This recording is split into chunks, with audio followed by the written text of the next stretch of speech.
Ika-6 na kabanata. Ito pa ang sinabi ng Panginoon kay Moises tungkol sa taong lumabag sa nais ng Panginoon sa pamamagitan ng pandaraya sa kanyang kapwa tungkol sa bagay na ipinatago o iniwan sa kanya, o pagnanakaw ng mga bagay na iyon, o pagsasamantala, o pagsisinungaling tungkol sa isang bagay na nawala na hindi raw niya nakita, o pagsumpa ng kasinungalingan na hindi niya nagawa ang alinman sa mga kasalanang nabanggit. Kapag napatunayan na talagang nagkasala siya, kinakailangang ibalik niya ang kanyang ninakaw, o ang anumang nakuhan niya sa pandaraya, o ang mga bagay na iniwan o ipinatago sa kanya, o ang mga bagay na nawala na nakita niya, o anumang bagay na ayon sa kanyang panunumpa ay wala sa kanya, pero ang totoo ay nasa kanya. Kinakailangan niya itong ibalik sa may-ari na walang kulang, at dadagdagan pa ng 20% ng halaga nito. Ibibigay niya ito sa may-ari sa araw na maghahandog siya bilang pambayad sa kanyang kasalanan. Magdadala siya sa pari ng isang tupang walang kapintasan, at ihahandog niya ito sa Panginoon bilang kabayaran sa kanyang kasalanan. At kinakailangang ang halaga nito ay ayon sa bigat ng pilak sa timbangan na ginagamit ng mga pari. Sa pamamagitan ng gagawing ito ng pari, matutubos ang tao sa kanyang kasalanan, at siya'y patatawarin ng Panginoon sa alinmang kasalanang nabanggit na kanyang nagawa. Karagdagang mga tuntunin tungkol sa handog na sinusunog. Inutusan ng Panginoon si Moises na sabihin kay Aaron at sa mga anak niyang lalaki ang tungkol sa mga tuntuning ito, tungkol sa handog na sinusunog. Ang handog na ito ay kinakailangang iwanan sa altar hanggang umaga, at kinakailangang patuloy ang pagningas ng apoy sa altar.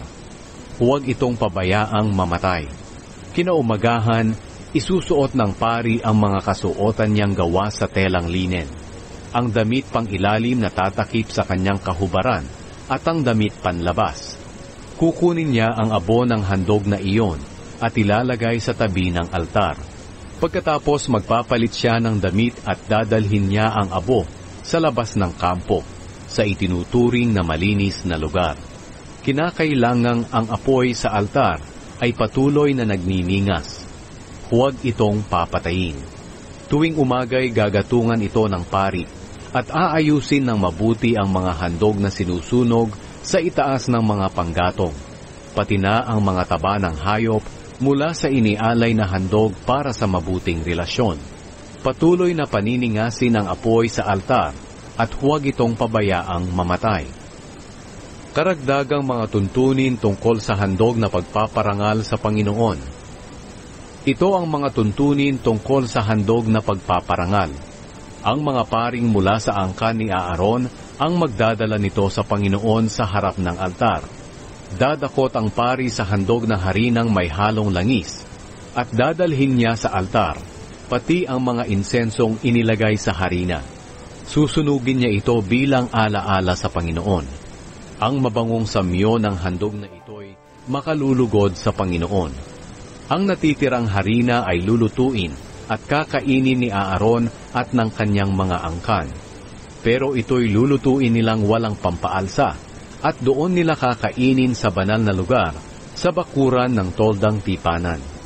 Inilaan iyon ng Panginoon para sa kanila, bilang bahagi ng pagkaing inihandog sa Kanya. Ang handog na pagpaparangal sa Panginoon ay napakabanal, katulad ng handog sa paglilinis at handog na pambayad ng kasalanan. Ang lahat ng lalaking mula sa angkan ni Aaron hanggang sa kahuli-hulihang angkan ay maaaring kumain ito, dahil ito palagi ang kanilang bahagi sa handog sa pamamagitan ng apoy para sa Panginoon hanggang sa susunod pang mga henerasyon. Ang mga humahawak ng mga handog na ito ay dapat banal. Ito ang sinabi ng Panginoon kay Moises tungkol sa handog para sa Panginoon na iaalay ni Aaron sa araw ng ordinahan siya bilang punong pari, at siya ring gagawin ng ang kanyang papalit sa kanya. Maghahandog siya ng 2 kilo ng magandang klaseng harina. Ito ay handog na pagpaparangal sa Panginoon na dapat gawin magpakailanman. Ang kalahati nito'y ihahandog niya sa umaga, at ang kalahati naman ay sa hapon. Ang harinang ito ay hahaluan ng mantika at lulutuin sa kawali, pagpipira-pirasuhin, at ihahandog sa Panginoon bilang handog na pagpaparangal. Ang mabangong samyo nito ay makalulugod sa Kanya. Kinakailangang sunugin itong lahat, dahil ito'y handog para sa Panginoon. Dapat itong sundin magpakailanman. Kailangang gawin ito ng angkan ni Aaron na papalit sa kanya bilang punong pari.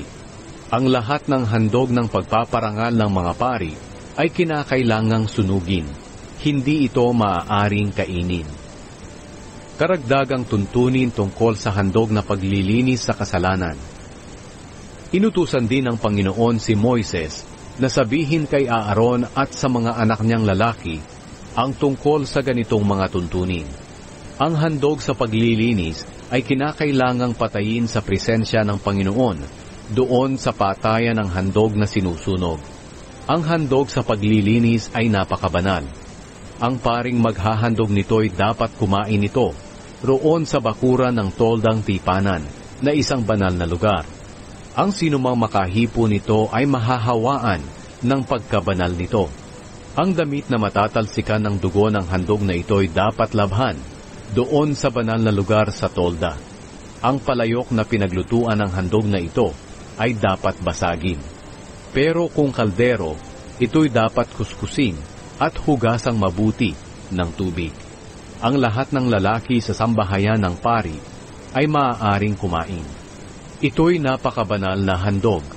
Pero kung ang dugo ng handog na ito'y dinala roon sa banal na lugar sa loob ng tolda para gawing pantubos sa kasalanan ng tao, hindi maaaring kainin ang natirang karne na inihandog.